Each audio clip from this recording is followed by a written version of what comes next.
back to the phone lines. Let's talk to Jerry next in Nashville, Tennessee. Hi, Jerry. Yeah, thank you for your excellent programming and your knowledge of the Bible. I'm from Wisconsin. I'm a truck driver, so I don't know where you carry your program up there, but I'm down here in Tennessee in the Nashville area, and I hear it on the station here out of Nashville. But anyway, my question is, what do you believe the mark of the beast is or will be? Well, biblically, the mark of the beast is a parody of the mark of the Lamb. So the mark on the foreheads of the 144,000, Revelation chapter 14, symbolizes identity with the Lamb. And in the same way, the mark in Revelation chapter 13 symbolizes identity with the beast.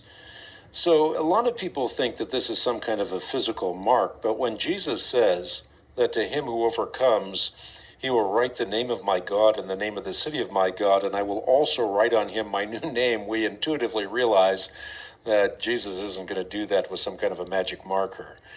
Actually, if you look at the mark biblically, and it's really important to interpret Scripture in light of Scripture, what you find in the Old Testament is that the forehead and the hands are symbols of a person's belief and behavior.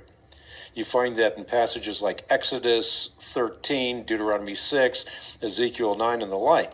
In other words, what you believe and how you behave mark you as either belonging to God or belonging to Satan. So you can take you, for example.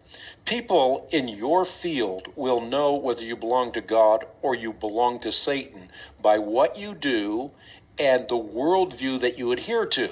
And that's the idea. The forehead is symbolic of your worldview. The hand is symbolic of what you do. So what you believe and what you do identifies you as either belonging to God or belonging to Satan. And therefore, John's reference to the mark of the beast in Revelation is securely tethered to Scripture. The notion that the mark of the beast is Sunday worship or a silicon chip or something like that is not tethered to Scripture, or it's tethered to a subjective flight of fancy, which is not being tethered at all. So you don't believe there's a grain of rice that's embedded under the skin, the forearm, or the forehead that is being scanned?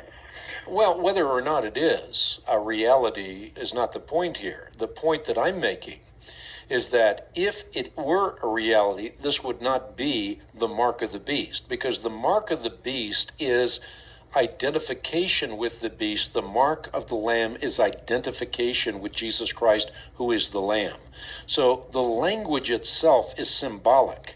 We don't think that the beast is literally a beast, nor do we think that the lamb is literally a lamb. We think that lamb refers to Jesus Christ. He is the lamb slain before the foundations of the world. In the same way, the mark is not a physical mark.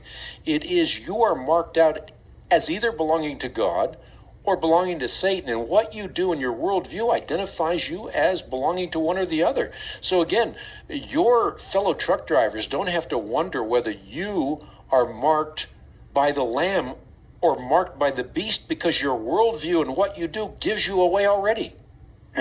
So it's some kind of information that they will collect or gather from you that will determine that you are or are not a believer in Jesus Christ? No, I'm saying that you already have signaled very clearly who you stand with. As a believer, Jerry, people know. They don't have to wonder or guess. And if someone wants to know, you would readily say, I belong to Christ.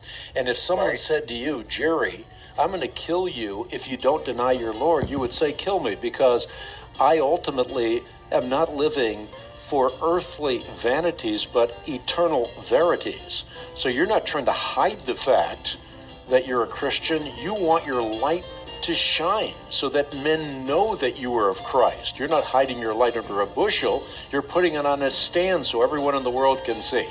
So again, the mark of the beast is a parody of the mark of the Lamb. And you can see that by reading both Revelation chapter 13 and Revelation chapter 14, and then reading them in light of